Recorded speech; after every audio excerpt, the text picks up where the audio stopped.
आप देख रहे हैं डार्क फाइल्स। डार्क फाइल्स में आज की कहानी हमारे साथ शेयर की है अब्दुल जी ने, जो कि वेस्ट बंगाल मुर्शिदाबाद के रहने वाले हैं। तो चलिए बढ़ते हैं अब्दुल जी की भेजी गई कहानी की ओर। कहानी में आगे बढ़ने से पहले अगर आपने अभी तक डार्क फाइल्स चैनल को सब्सक्राइब नहीं किया है तो कर लें और साथ ही बेल आइकन को भी ज़रूर दबाएं ताकि आने वाली वीडियोस की नोटिफिकेशंस आपको जल्द मिल सके। अब्दुल जी बताते हैं कि बात आज से तकरीबन 15-20 साल पहले की है, जब मैं अपने परिवार के साथ एक गांव में रहता था।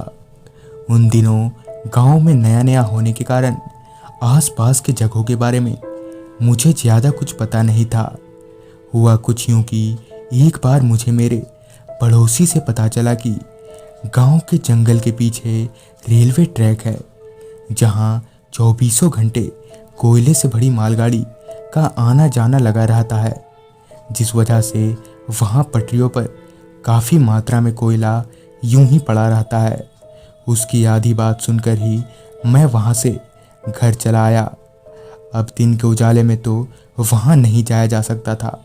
फिर क्या था, मैंने तय किया कि रात के अंधेरे में निकलूंगा ताकि किसी को कानों कान खबर ना मिले। बाकायदा रात के तकरीबन 2:30 बजे मैं घर से रेलवे ट्रैक के लिए रवाना हुआ। रेलवे ट्रैक पर पहुंचकर मैंने देखा कि काफ़ी सारा कोयला ट्रैक पर यूं ही पड़ा है। अब मैं सारा कोयला समेटकर दूसरे ट्रैक की तरफ बढ़ रहा था। दूसरे ट्रैक पर पहुंचकर जब मैंने कोयला भरने के लिए अपना झोला खोला तो पाया कि झोले में से आधा कोयला गायब है। यह देखकर मैं हैरान था कि आधे कोयले झोले में से आखिर गए तो गए कहाँ। अभी मैं इधर उधर देख ही रहा था कि तभी मेरी नज़र एक आदमी पर गई। उस आदमी को देखते ही मैंने बिना कुछ सोचे समझे अपना सारा गुस्सा उस पर उतार दिया। अच्छा, तो तूने लिए मेरे कोयले? मेरे यह बोलने के बावजूद भी वो आदमी कुछ नहीं बोल रहा था, सिर्फ अपनी जगह पर खड़े होकर मुझे ही देखे जा रहा था। अब मेरा गुस्सा 7वें आसमान पर चढ़ चुका था। सुनाई नहीं दे रहा का तुझे? लगा रखी है क्या 1-2? जब मैं उसके पास पहुंचा तो वो आदमी एकदम से शैतानी आवाज में हंसने लगा।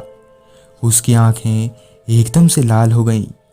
उसकी लाल सुर्ख आंखें और बेहद ही डरावना चेहरा देखकर मेरे हाथ पांव ठंडे पड़ने लगे।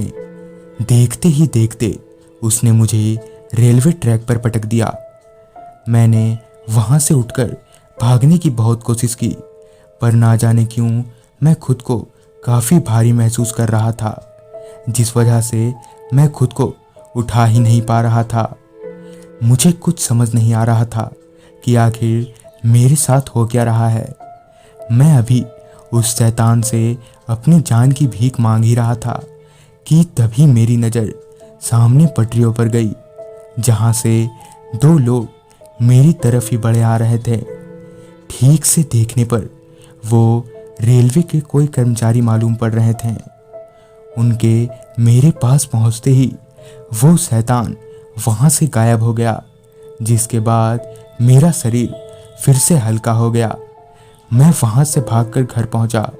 घर पर सबको सारी बात बताने के बाद जब बात पड़ोसी तक पहुंची तो उसने बताया कि उस रेलवे ट्रैक पर आज से 1 साल पहले एक आदमी कोयला लाने गया था, जिसके चक्कर में ट्रेन के चपेट में आकर उसकी मौत हो गई।